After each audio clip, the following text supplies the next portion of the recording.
प्यारे बच्चों, सुप्रभात। आज हम लोग पुनः मेंडल के अगले नियम को लेकर के ऑनलाइन क्लास में उपस्थित हुए हैं।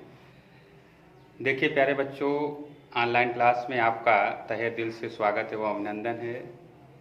प्यारे बच्चों, जैसा कि बताया गया कि हम लोग मेंडल के तीनों नियमों का अध्ययन कर रहे थे, जिसमें से आपको 2 नियम स्थापित या बता दिए गए। जैसे पहला है प्रभाविता का नियम, दूसरा है पृथक्करण या युग्मकों की शुद्धता का नियम। अब हम लोग तीसरे नियम पर पहुंच चुके हैं, जिसे हम लोग स्वतंत्र अपव्यूहन का नियम कहते हैं। क्या कहते हैं? स्वतंत्र अपव्यूहन का नियम कहते हैं, जिसे इंग्लिश में बोलते हैं लॉ ऑफ इंडिपेंडेंस असॉर्टमेंट। अब देखिए प्यारे बच्चों, इस नियम का हम लोग यानी मेंडल ने 3 नियमों को बताया था। अब ये लास्ट नियम है उनका। इस नियम में सबसे पहले हमको देखना है स्वतंत्र। स्वतंत्र का मतलब होता है अलग हो जाना या स्वतंत्र हो जाना। तो ये वैकल्पिक रूप में पृथक हो जाते हैं। तो जैसा कि बताया गया कि जब 2 जोड़ी, देख रहे हैं सब लोग, जब 2 जोड़ी विपरीत किंतु शुद्ध लक्षणों वाले पीला गोल, यानी इसमें 2 जीन्स का लिया गया है, यानी 2 जोड़ी का मतलब 2 जीन्स। जब 2 जोड़ी विपरीत किंतु शुद्ध लक्षणों वाले पीला गोल एवं हरा झुर्रीदार, इसके जीन्स आपको बताए गए capital Y, capital R, small Y, small R और स्मॉल आर। तो पीला गोल व हरा झुर्रीदार के जीन्स आपको समझ में आ गया। तो इसके आगे बताया जा रहा है कि हरा झुर्रीदार बीजों के मध्य संकरण कराया जाता है तो प्रथम संतानी पीढ़ी में अर्थात F1 पीढ़ी में प्रभाविता के नियमानुसार, लॉ ऑफ डोमिनेंस के अनुसार संकर पीले गोल बीज प्राप्त होते हैं। संकर पीले गोल बीज प्राप्त होते हैं। तो इसका जीन आपको बताया गया कैपिटल वाई, कैपिटल आर और स्मॉल आर। किंतु जब F1 पीढ़ी में अर्थात F1 जनरेशन में के संतान में फिर से स्वनिषेचन या स्वपरागण होता है, तो F2 पीढ़ी जब प्राप्त होती है तो प्रत्येक लक्षणों का यानी एक लक्षणों का आप कह सकते हैं स्वतंत्र रूप से अपव्यूहन हो जाता है, अर्थात अलगाव हो जाता है। अलगाव के पश्चात ये एक निश्चित अनुपात में जब पृथक होते हैं तो कुछ लक्षण अपने जीन्स के लिए शुद्ध होते हैं, कुछ संकर होते हैं। इसके आधार पर हम लोग कह सकते हैं कि जो स्वतंत्र अपव्यूहन का नियम है, इसमें एक लक्षण की वंशागत दूसरे को प्रभावित नहीं कर पाती है या नहीं होती है। तो प्यारे बच्चों, एक बार फिर से देख लें। जब 2 जोड़े विपरीत किंतु शुद्ध लक्षणों वाले पीला गोल एवं हरा झुर्रीदार बीजों के मध्य संकरण कराया जाता है तो F1 पीढ़ी में यानी F1 पीढ़ी कहें चाहे प्रथम संतानी पीढ़ी में प्रभाविता के नियमानुसार यानी लॉ ऑफ डोमिनेंस के अनुसार संकर पीला गोल बीज प्राप्त होते हैं। पुनः F1 पीढ़ी के संतानों में स्वनिषेचन के पश्चात जब द्वितीय संतानी पीढ़ी ज्ञात करते हैं तो ये लक्षण वैकल्पिक रूप से पृथक हो जाते हैं या स्वतंत्र हो जाते हैं, जिसे हम लोग स्वतंत्र अपव्यूहन या लॉ ऑफ इंडिपेंडेंस असॉर्टमेंट का नियम कहते हैं। जैसा कि बताया गया, पीला गोल हरा व झुर्रीदार बीजों के मध्य संकरण। देखिए प्यारे बच्चों, जैसा कि बताया गया था इंडिपेंडेंस असॉर्टमेंट नियम में, तो उसका एग्जाम्पल के माध्यम से हम लोग पुष्टि करेंगे। तो देखिए प्यारे बच्चों, एग्जाम्पल इसका है क्या? पीला गोल, देख रहे हैं सब लोग, पीला गोल और हरा झुर्रीदार, पीला गोल व हरा झुर्रीदार बीजों के मध्य जब हाइब्रिडाइजेशन की क्रिया कराई जाती है अर्थात संकरण क्रिया होती है, तो जो F1 पीढ़ी विकसित होती है, देख रहे हैं यहाँ पे कैपिटल वाई, कैपिटल आर और स्मॉल आर। ठीक, इसके बीज को आप बोलेंगे संकर पीला गोल बीज। कैसे बीज होंगे? संकर पीला गोल बीज। जो पुत्री पीढ़ी विकसित होगी उसे हम लोग प्रथम संतानी पीढ़ी या F1 पीढ़ी कहते हैं।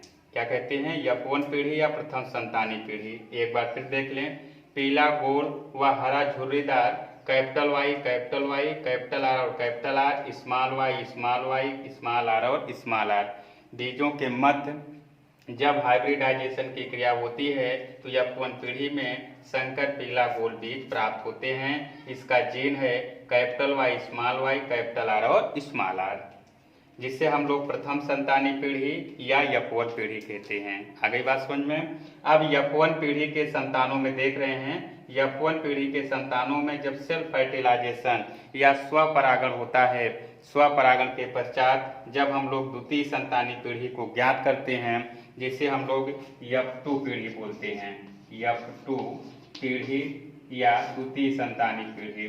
F2 पीढ़ी में अगर देखा जाए तो एक वैकल्पिक रूप से जब ये अलगाव होते हैं, जब ये पृथक होते हैं या अलग हो जाते हैं, तो इसमें निम्न लक्षणों का अनुपात मिलता है। देखिए प्यारे बच्चों, सबसे पहले आपको क्रॉस करा के बताया गया capital Y capital R capital Y और कैपिटल R। देख रहे हैं तो आप कह सकते हैं इसमें 4 जीन्स लिया गया, capital Y capital R small, capital Y small r, small y capital R, small y और स्मॉल r।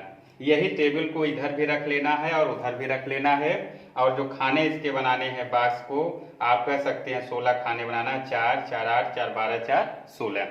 तो आप कह सकते हैं पहले बॉक्स में अगर आप क्रॉस कराते हैं तो कैपिटल Y कैपिटल R और कैपिटल R मिल जाएगा।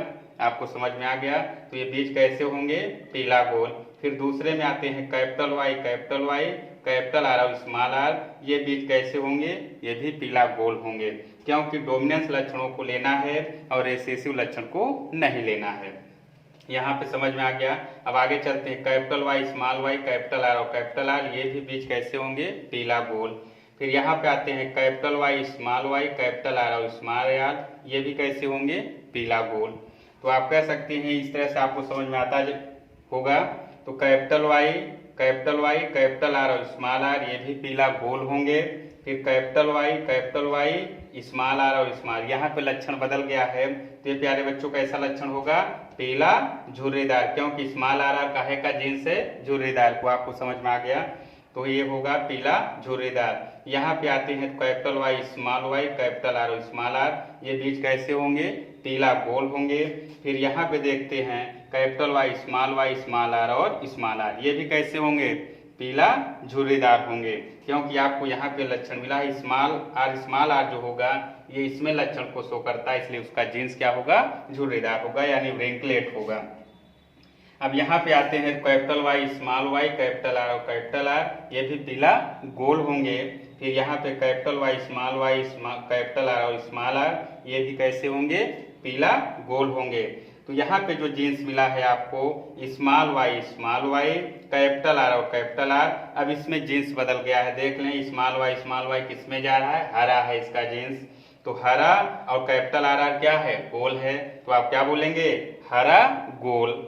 फिर यहाँ पे देखें कैपिटल Y नहीं है, स्मॉल y कैपिटल R और स्मॉल r, तो यहाँ भी क्या होगा, हरा गोल होगा। फिर नीचे आते हैं हम लोग देखते हैं स्मॉल y स्मॉल r और कैपिटल Y कैपिटल R के साथ। तो कैपिटल Y कैपिटल R और स्मॉल r, ये कैसे होंगे, पीला गोल होंगे। और ये कैपिटल Y स्मॉल r और स्मॉल r, ये भी कैसे होंगे, पीला झुर्रीदार। ये स्मॉल y कैपिटल R और स्मॉल r, ये भी क्या होंगे, हरा गोल। अब लास्ट लक्षण जो मिलता है स्मॉल y स्मॉल r और स्मॉल r। तो देखिए प्यारे बच्चों, समझ में आ गया होगा। अब आपको इसमें पूरे जो अनुपात मिलता है, इसका समलक्षणी और समजीनी अनुपात, 2 प्रकार के अनुपात इसमें आपको पुष्टि किया गया।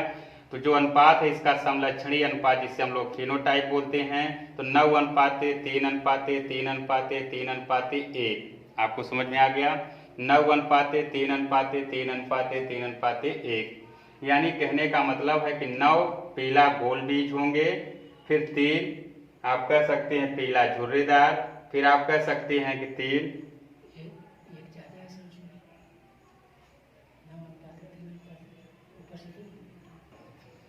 देखिए प्यारे बच्चों, जो इसका अनुपात था थोड़ा यहाँ पे मिस्टेक हो गया था, फिर से उसको सुधारा गया। अनुपात में समलक्षणी अनुपात इसका बताया गया 9:3:3:1, 9 पीला गोल, 3 पीला झुर्रीदार, फिर 3 आप कह सकते हैं हरा गोल और 1 आप कह सकते हैं हरा झुर्रीदार। तो आपको समझ में आ गया होगा समलक्षणी अनुपात 9:3:3:1। जो समजीनी अनुपात होता है इसका है 1:2:4:1:1:2:1:1। तो एक तरह से आप कह सकते हैं इसका शॉर्ट नाम आप ले सकते हैं 12:24:12:121। आपको समझ में आ गया। इसमें दो प्रकार के अनुपात मिलते हैं, समलक्षणी और समजीनी। समलक्षणी 9:3:3:1 और समजीनी 12:24:12:121। तो देखिए प्यारे बच्चों, अब आज यहीं तक हम लोग इस वीडियो के माध्यम से आपको जो नियम पुष्टि किया गया। अब फिर अगले एपिसोड में हम लोग फिर से मिलेंगे। तब तक के लिए प्यारे बच्चों धन्यवाद। बस यहीं फिर अगले नियम के साथ पुनः उपस्थित होंगे।